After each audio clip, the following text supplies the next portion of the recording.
I'm tucking the spoons up together because I'm annealing them with a benzomatic old school torch.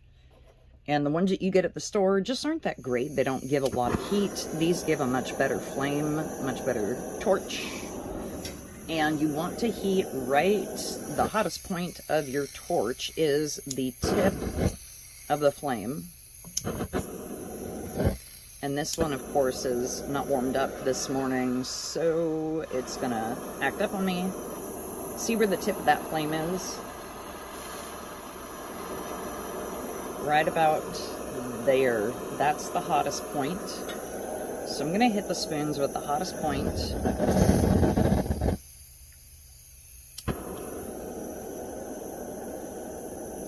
And again, if you find an older one of these torches on eBay, they're pretty inexpensive. They're about 15 bucks.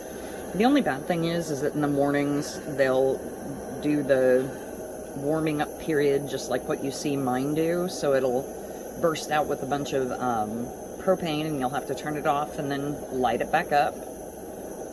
So when you're annealing silver-plated spoons, let's get you focused on this. The one thing you want to be careful of, see how it's turning white and red? That's about where I want to be. I don't want to go any further than that because I do not want the plate to start to boil on me. So silver plating can boil, which is kind of a bummer.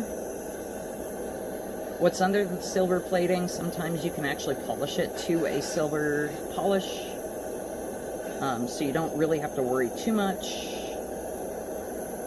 But you just want to be careful. You just don't want to heat silver plate pieces too much. So that's about where I want to heat those. If you saw them turn kind of a red and a white. So we're going to toss these in some water so I can work with them quicker. Yeah, you'll see the of the water. And then we'll take it on over to the mandrel. I'm going to try to give you a better view of the mandrel when I hammer these. So I'm working this on the smallest portion of the mandrel so I can get a better bend. And when I do that, the mandrel is tapered. So it's got this tapered up. So you want to work on both sides of the mandrel.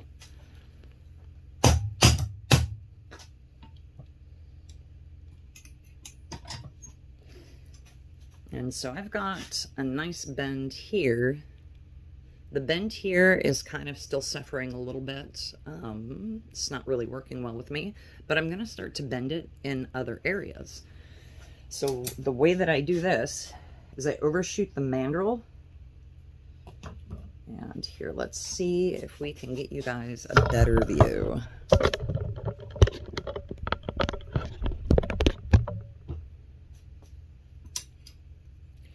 So I overshoot the mandrel just like this. So my bend is right here, my bend is up here, and I want to bring out my piece and hammer it right here on this end so that I bend this area here, which is back further. So I want to bend this area.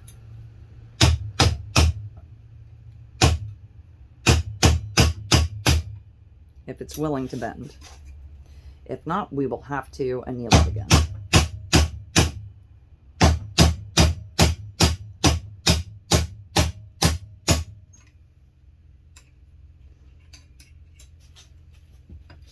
I'm gonna make sure you guys can see the mandrel, so I work it on that side.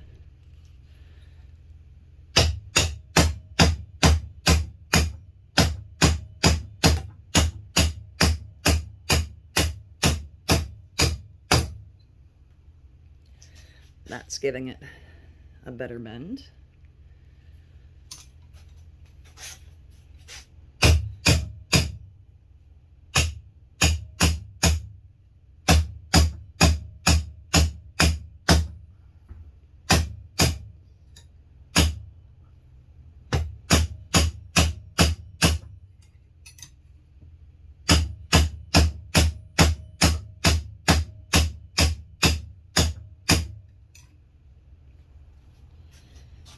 Oh yeah, and you can see it really likes to bend right about there. So we're going to anneal this again, even though we did get a nice bend, and it probably would fit my large finger, which is what I'm going for, is for it to fit this finger. This finger has quite a bit of arthritis in it, so it's got to get over that knuckle. I'm not too sure if I want to do that finger. I don't know. We will see. Okay. So back to annealing these one more time.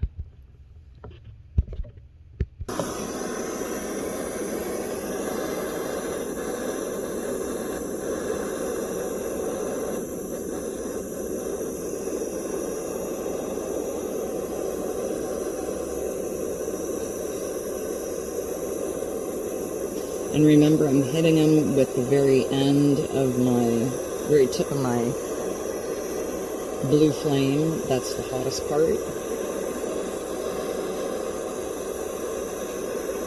Otherwise, if you have it smashed up against the piece like this, you're going to be there for forever waiting for it to anneal.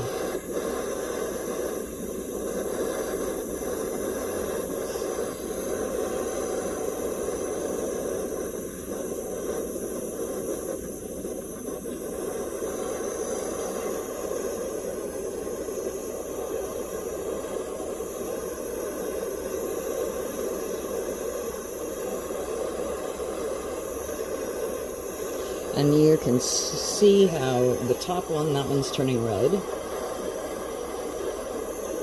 So I know that that one is annealed. This other one, I don't really have a good view of it. So I'm going to turn it.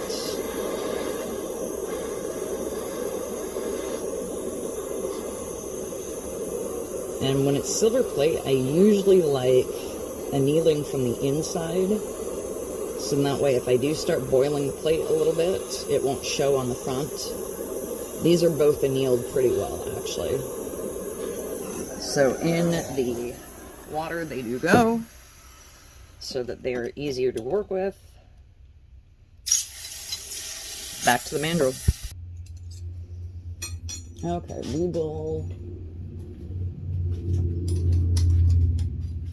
work this on this side.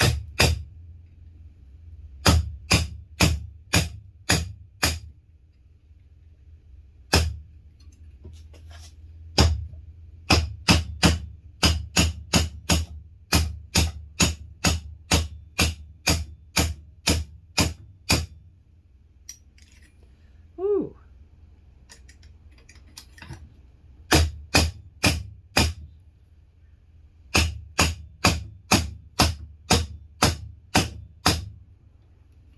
We got this one to bend quite nicely.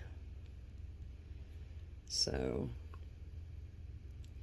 that definitely will not fit that finger, so I'm gonna have to size this. And it's pretty easy to size it. You just slip it up the mandrel, smash on it as you slide it up the mandrel.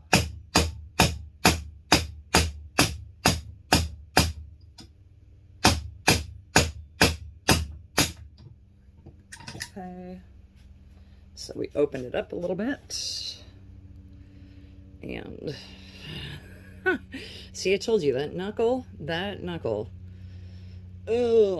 has quite a bit of arthritis, so I don't know. Do I want to make it bigger than that? Here, we'll make it a little bit bigger. We'll slide it up the mandrel just a little bit more. Whack on it from every angle. And here I've got to go from this side, so I'm going to move you guys back a little. Like that. Because it's starting to get turned.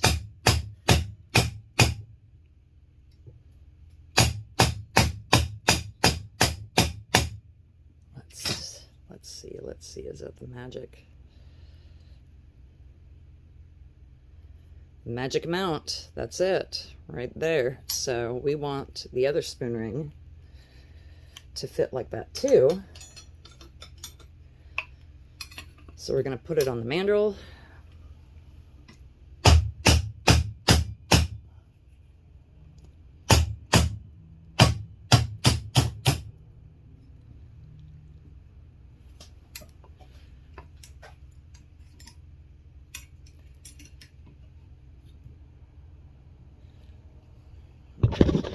Hang you guys up like this.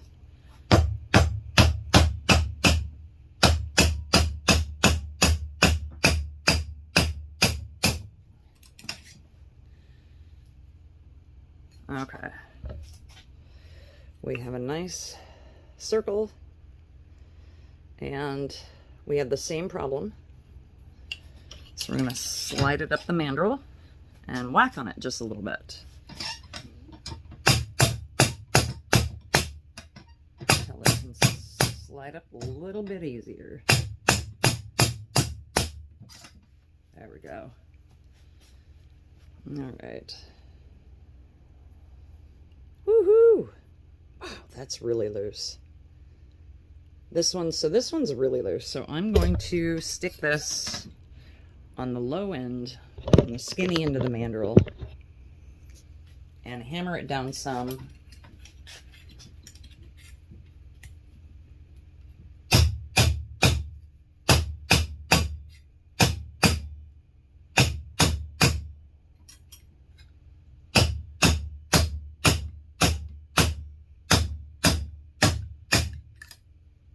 Let's see if that changed it any. It sure did.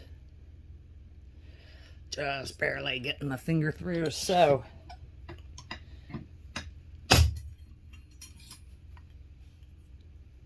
Nope. 1 or 2 more whacks.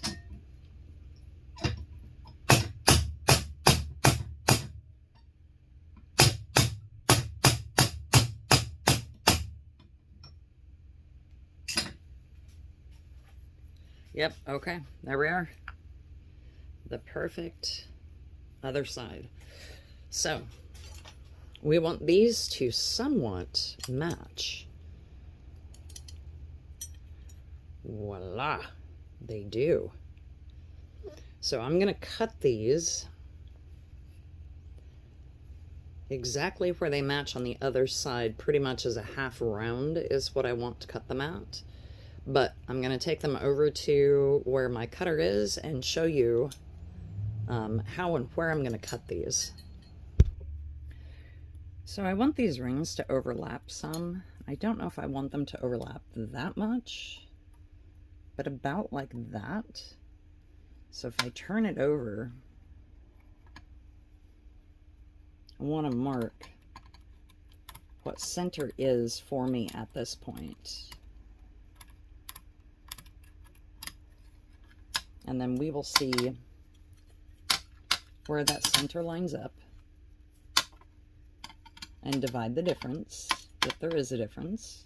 And no, they actually look like center is pretty much the same spot for each one. So where I'm going to cut is pretty much here in the center of the different marks. Same with this. I'm going to cut pretty much in the center of the different marks, right about there.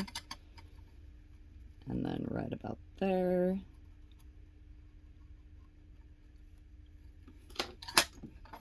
Beautiful thing about a Fordham with reverse. Throw it in reverse, step on it, and get your little mandrel screw out and put a cutting head on.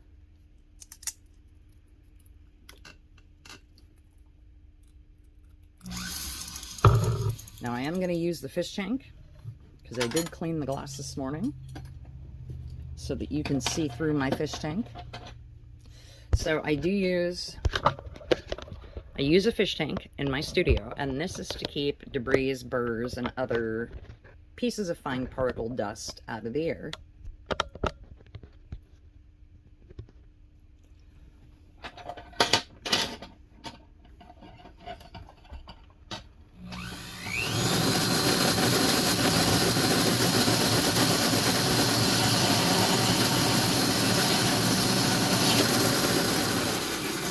Well, that sucked. So much for Harbor Freight. Cutting discs. They work great if they don't just shatter. So, yeah, I've had a lot of those just shatter on me. And they do cut. They don't cut as great as other jewelry supply stores that I've gotten them from. So, I'll be buying them from a jewelry supply store next instead of at Harbor Freight.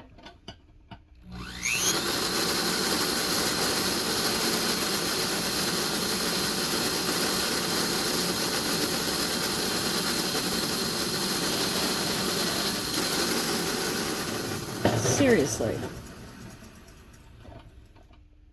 And not even cut enough to bend it. And that one broke. Usually it's one, maybe two. Let's see if we can go for a third one.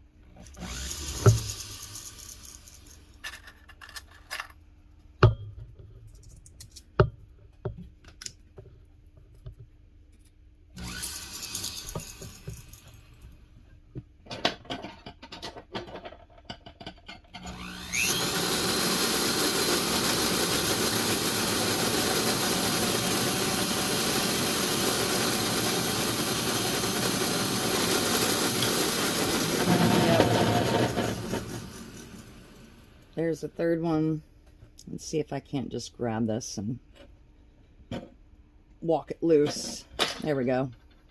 So there's one half.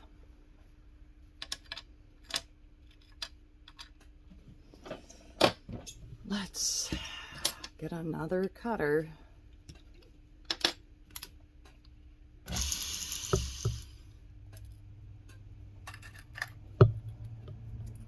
Good thing is these are cheap.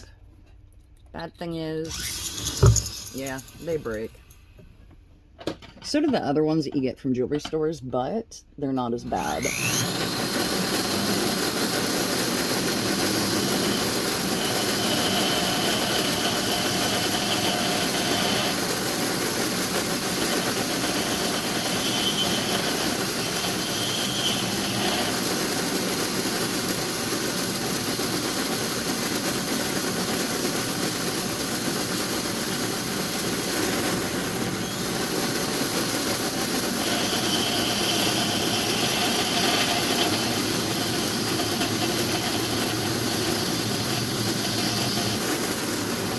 That one did not break yet.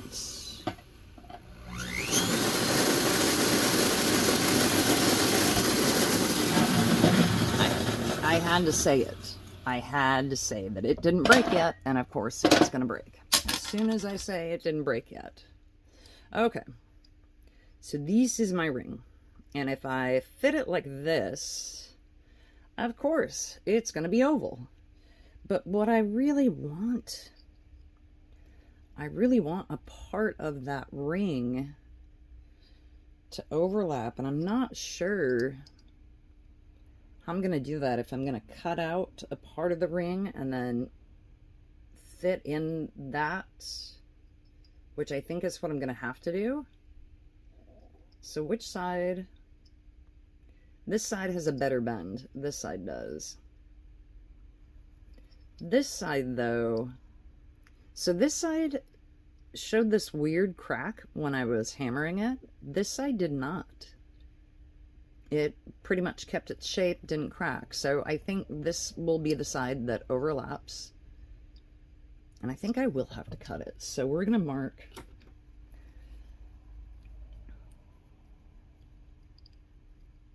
I want it to overlap about like by that much. Right to the top of the other wave. I should just bring a pen.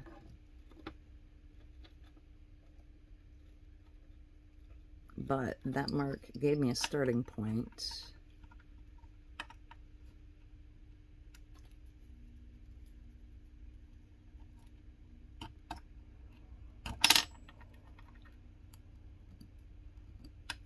So, okay. I have a starting point. I have this crazy little mark. I don't know if you can see it. It goes right about here, and then a mark right over here. And those are my marks for cutting. So, yes, using the wonderful cutter from Harbor Freight. Thank you, Harbor Freight. Really, though, a lot of the tools that I get from Harbor Freight are useful in the studio. These were just a replacement because I ran out of cutting discs from a jeweler's supply store. And so I have a Harbor Freight down the street from my house. And that is why it was just too easy to go get these. So I've got about another 50 of them left. So I'll go through them and then I'll order better cutting discs. Okay, let's cut this puppy.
Okay, I wonder if I can walk that out with a tool.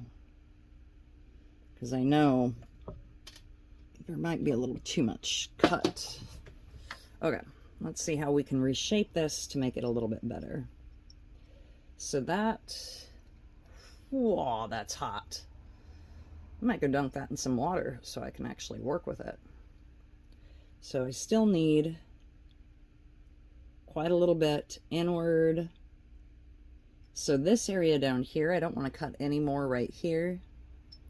I do want to make kind of an inset and that side there. So instead of using the cutter, I'm going to change to a grinding head, which I hope I have a few left. I'm running out of supplies, and I just ordered a bunch of supplies. So hopefully I've got enough to do this video with these rings, because I hate having video left over and then having to match it with video. It sucks. All right, this is a rubber silicone grinding. This is white's usually coarse. Black is semi-coarse, and then blue is fine. So white is pretty coarse, so it should cut pretty quickly through this material.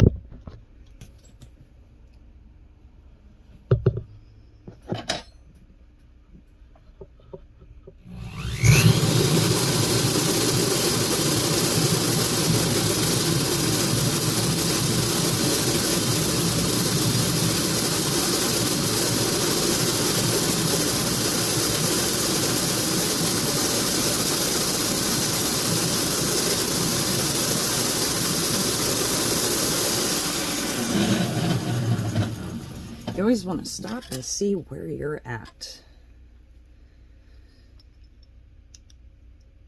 Okay, look at that. So I need that little part opened, this open down here. So I think I see what I need right where it is hitting. So this little area up here and that little part right down there.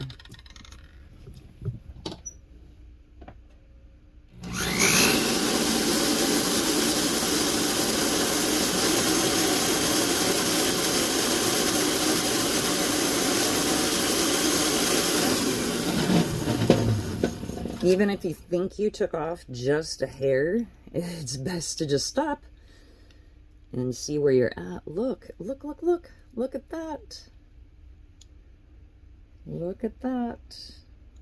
Okay, so how oval, because we're looking for a circular shape on the ring, how oval is it? So it's still a little bit ovaler, and these little areas need to get buffed off, these little burrs right here, so those burrs are next.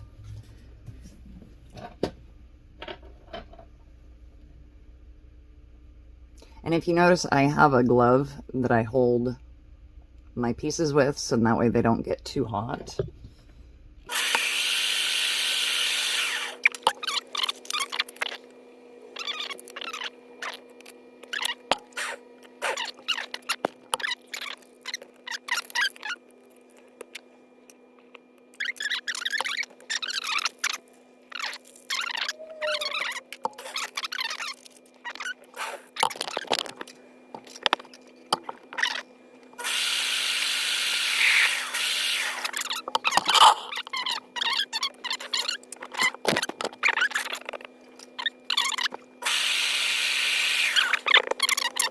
Fish tank. Okay. Let's see what we've got here. Let's zoom out just a little bit so we can see this whole thing. Let's see how these fit.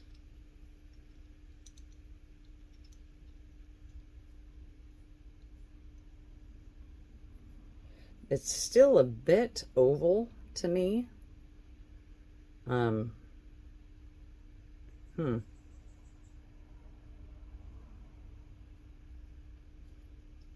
It's still a bit oval. It's a big ring though, let me tell you. It will get over my fat knuckle.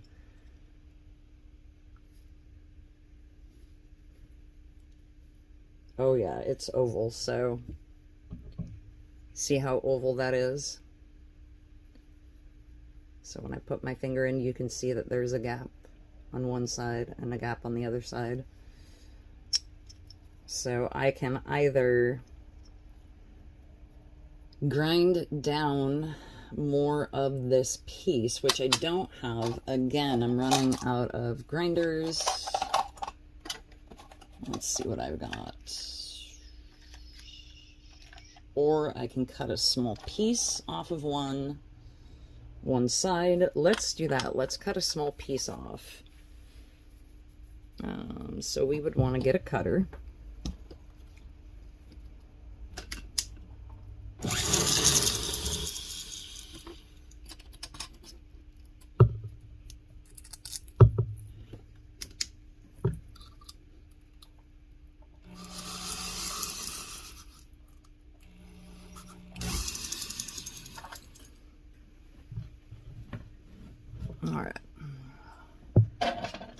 We're going to cut just a sliver off of this side.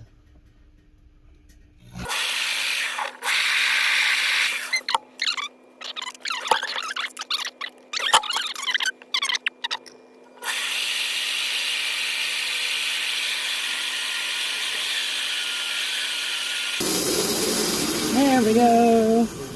Dun dun dun. That actually worked. Yay. Okay. There's this piece. Boy, that's hot. I'm going to pause this, give it a quick minute to cool down. We'll come back. We are back, and this should be cooled down so we can fit these rings together and see. Ah, much better. A circle. It still is a little wide. So, I don't know. I'm going to have to scroll out so you can see how wide this looks. Phew. See how wide this looks? Maybe it's just because my knuckle is so fat that it has to get over that. But I still have quite a bit of space in that ring. So that thing's huge. But man, would that fit? It might be a little bit of a pain getting off. So I'm just going to grind. The only problem is, okay, so since I cut a small sliver off of that one side, if I turn it over, do you see how now it's a little bit larger on this side. So I am going to cut a small sliver off this one. Oh, we'll see how that goes. Let's see how many discs we can break cutting a small sliver off of this side. Yay. Disc breaking time. Small sliver, it won't break.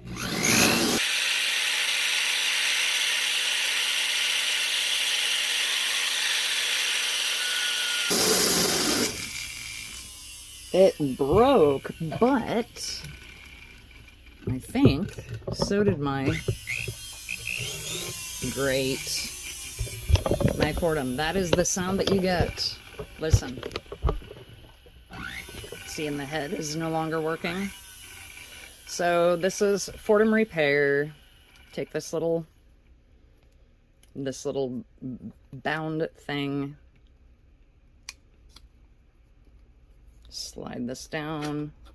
Make sure that you hold on to the ball that's in there. Mine is actually an earring. I lost the bead that was there to begin with, so I'm using this awesome, probably gold earring, but it's working. So I'm taking the key out. The key looks like it's been chewed.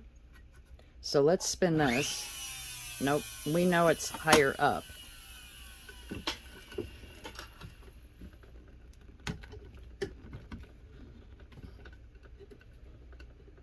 Oh, I know it tells you which way to spin this thing.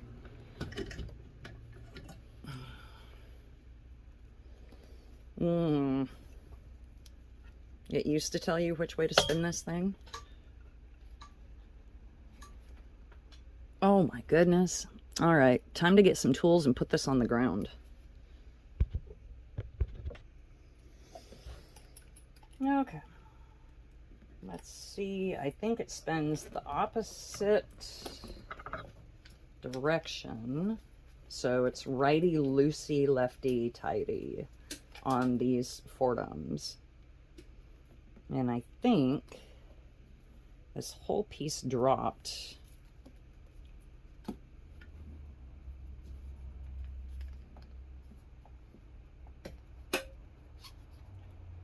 So what I want to do, I think that's what happened, was this piece dropped out of there and lost its connection. See how it's got this little screw indent? Let's see if I can't find a screwdriver for it.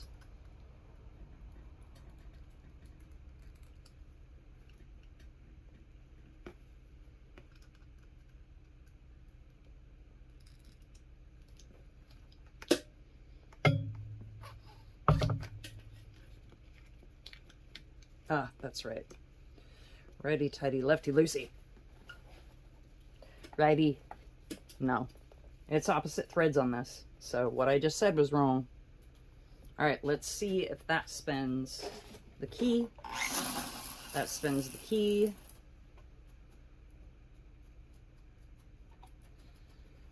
I don't know why that fell out of there.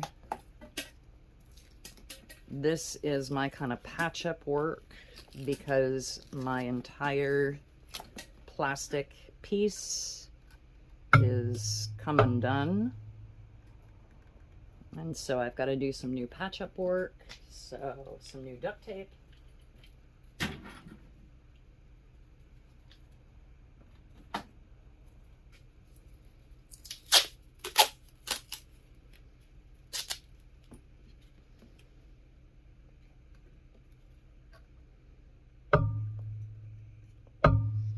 I can probably buy a whole new setup, not machine. So I've actually tried to find the machine equivalent to this and could not find it, or one that I thought would be as good as this. I got this a while ago on Amazon. And so let's try the key in this guy. Let's see if that spins it. that spins it. Okay, so now time for that little ball to go back in. And I just put the ball like that.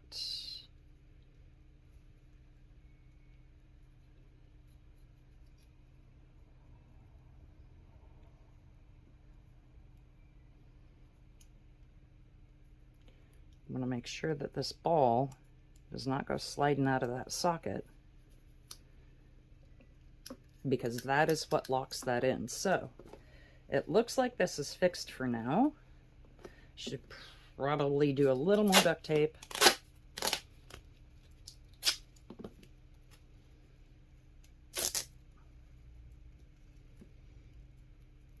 Ah, you booger. And I split it in half like that because I can get a tighter fit on it if I do it like that.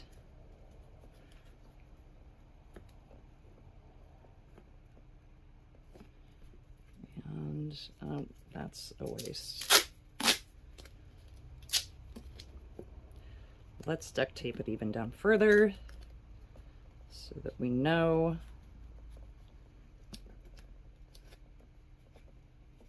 that we won't go sliding down anytime soon. There we go. So, one fixed Fordham. I hope that helps somebody at home when they get that same issue. So that's the fixed Fordham. Okay, so I cut these ends. Why is it not focusing? Focus. Anyway, it still shows that these ends are a little higher on this side. We're going to go ahead and solder. Great, now I have a box following me and it's still not focusing. Isn't that nice? We're going to solder this together first, then we will solder the tops together.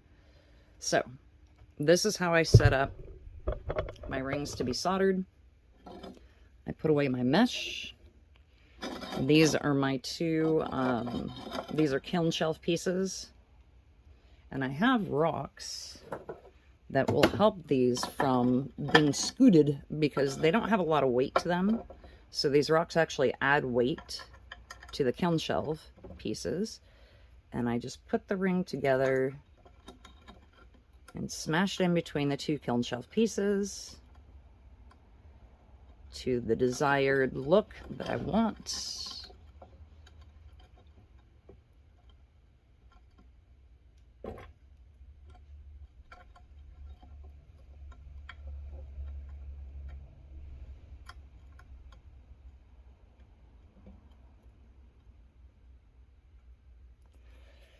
Okay, that is what I want. So, we're going to lower this down so you can see in the ring.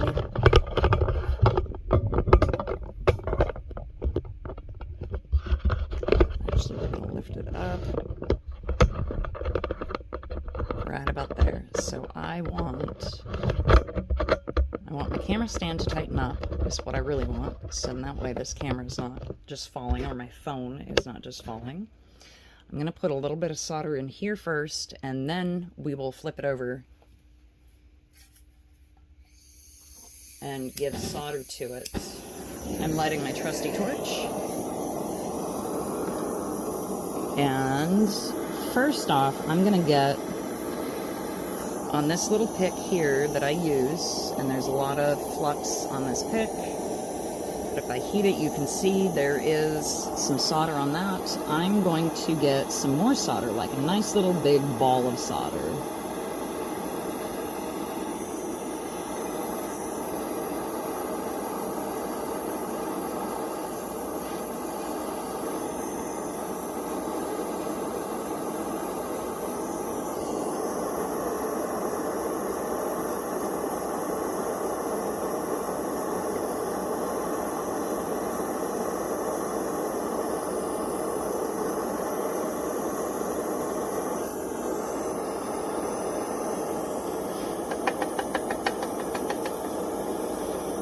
I got too much solder, so I am getting off what I don't want. I'm going to combine the balls that I do want. Okay, so that's a nice big chunk of solder. I'm also grabbing a piece of flux, and then we are going to heat this. Set the flux right in the center. Make sure that it kind of reaches both sides.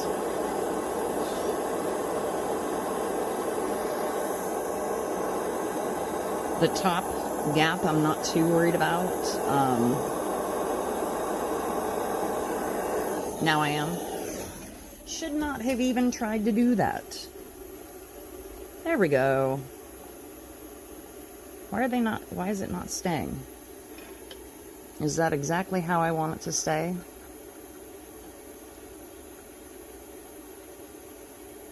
Right about there. So I want my stone here. And I want heat.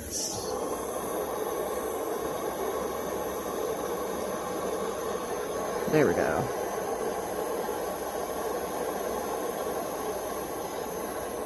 So I want to heat the sides evenly. There it goes again. Man, what is going on? Why is this letting loose? I rarely have this problem. Once I get them set in, they pretty much stick. So we're going to get some water on this so I can handle it a little bit easier. That one's still really freaking hot. Okay. We're going to put them back together into the position that I want. And I do have a pair of pliers that will hold this. But for the bottoms, this is what I just have learned to do and learned what works best. The little holding pliers that I have don't work that great. Just don't work that great. That is about, I want it to go centraled.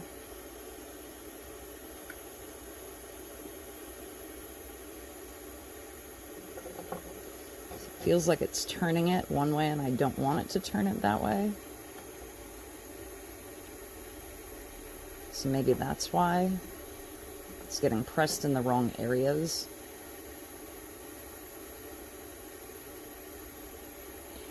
There we go, maybe.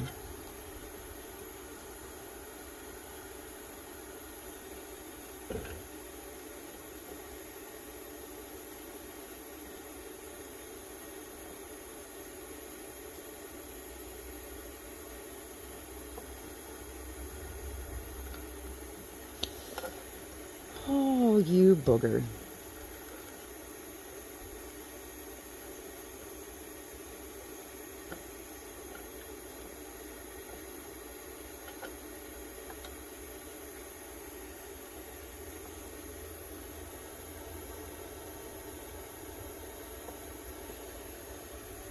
Okay, there we go.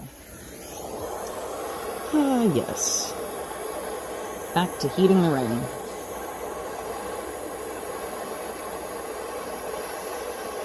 So you want to heat the ring evenly both sides because you want the solder to flow on both sides. It's going to take a minute to heat up.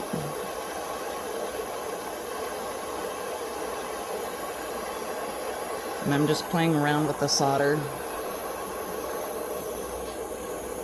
You can heat the top, you can heat the bottom, you can heat the sides.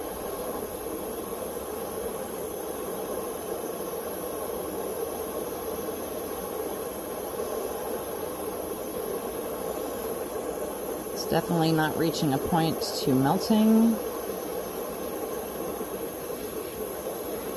Else it would accept the solder that I've got sitting on it. There we go.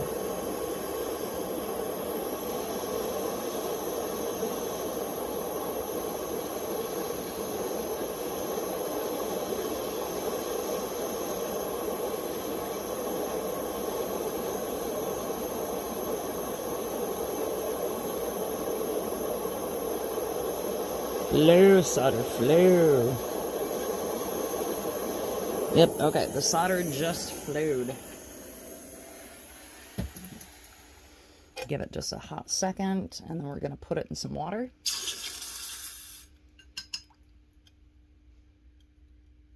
And then see how these edges, I'm going to have to sand those edges, but that's a pretty flush fit. I like that. I like that a lot.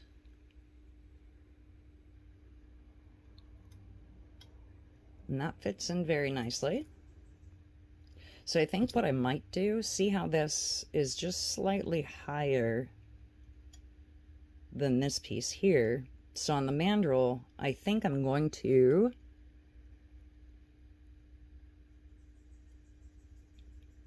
whack this side down just a little bit.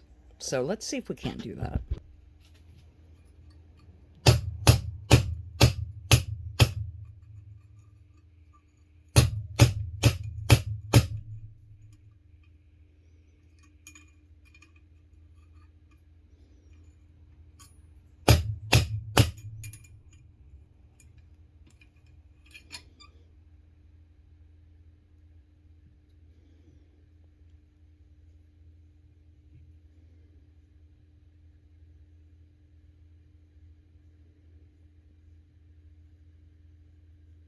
Okay.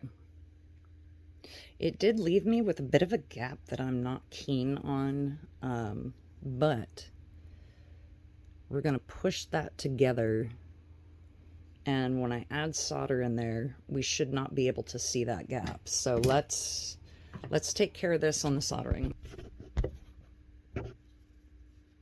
Okay. These are those crazy pliers that I was talking about that can hold things together while you're soldering. The only reason why I don't do them, well, that's the reason why I don't do it when it's just two pieces not soldered together. It becomes a pain in the back side. This actually will work pretty well. So we're going to throw some solder in there.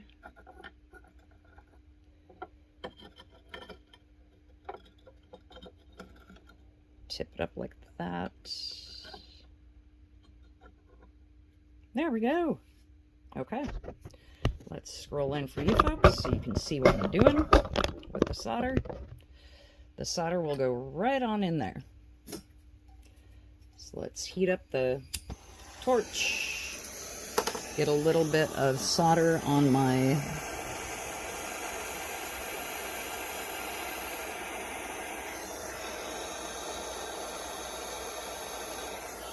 so I've got just a good amount of solder on that.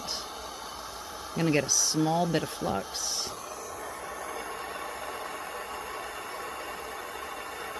And I need more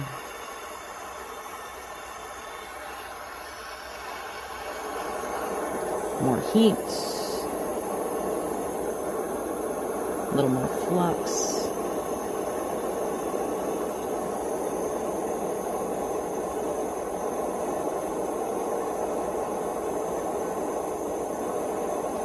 I'm walking the flux all the way around in the area where I know. Now I don't want to heat the top too much. I want to make sure most of the heat is pointed on these two areas right here.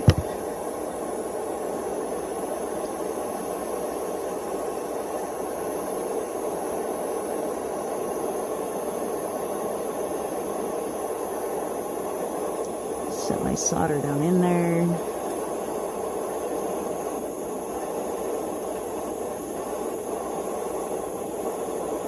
And I see a gap, so I'm grabbing a little more solder. Heat this side because I think the gap's coming from this side.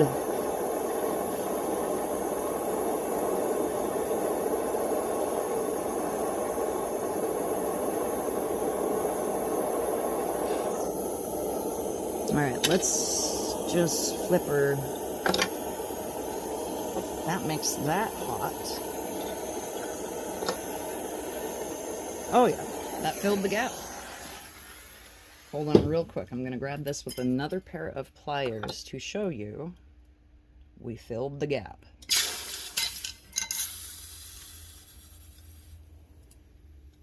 So that is nice. That is very nice. We filled that gap.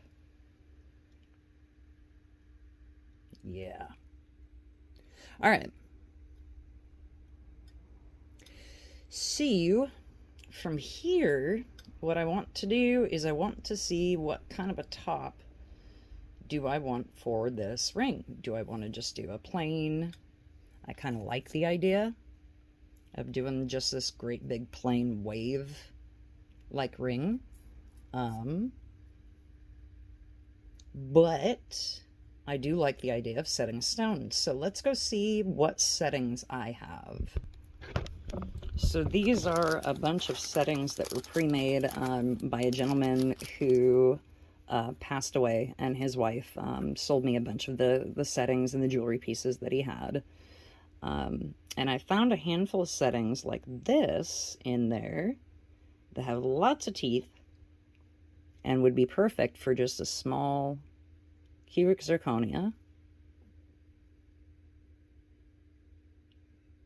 such as this one.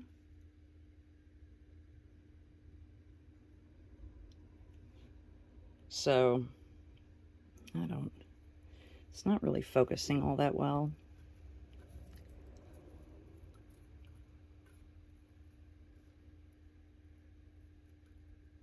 So it could be set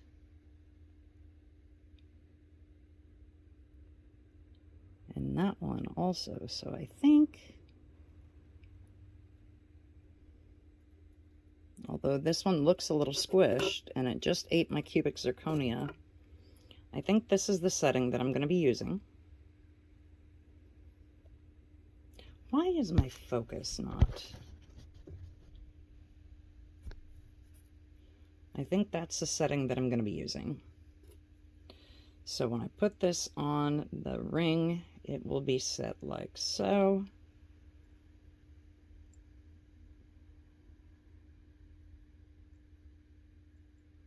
Like so. Like that. And then I've got the cubic zirconia for it. Gosh, those are really long. Some of those are big, some of those are small. I don't know if I like that setting. I love this setting, but this thing like sits up super high. And I love the idea of this setting. But I don't like the idea of having a stone that is like super, super, super tall on this ring. Okay. So there's a few of these settings. So this one,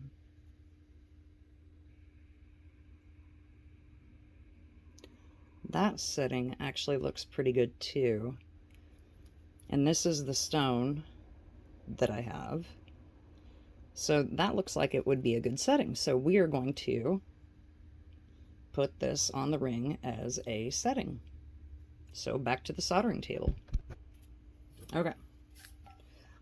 I will be putting heat and a little bit of solder on that first. Not a lot, but a little.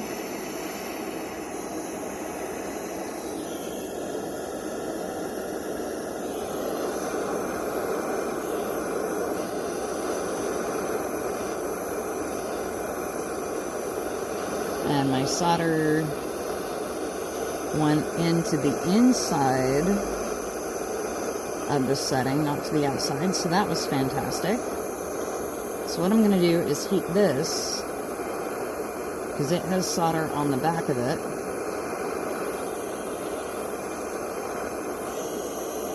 And just rub off some solder on that. And then I will be heating the ring.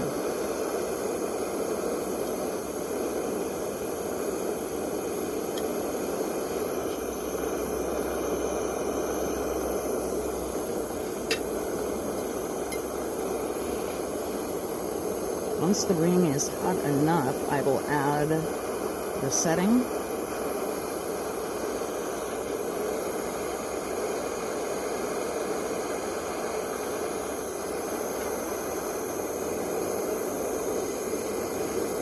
And I'm putting it between these two guides just in case if the solder does let loose.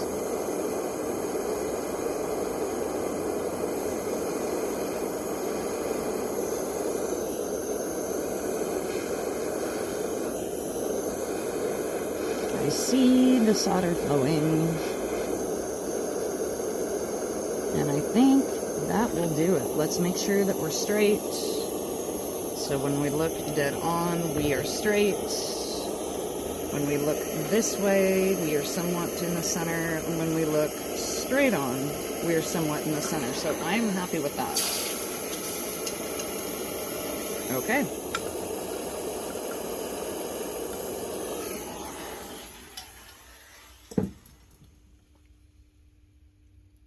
So the next step of business for me is I'm actually going to grind out these little lips here and smooth out the inside here from the solder. See if there's anything here on this inside that needs to be smoothed out. And then we will be putting notches in this to set the stone. So let's go do that.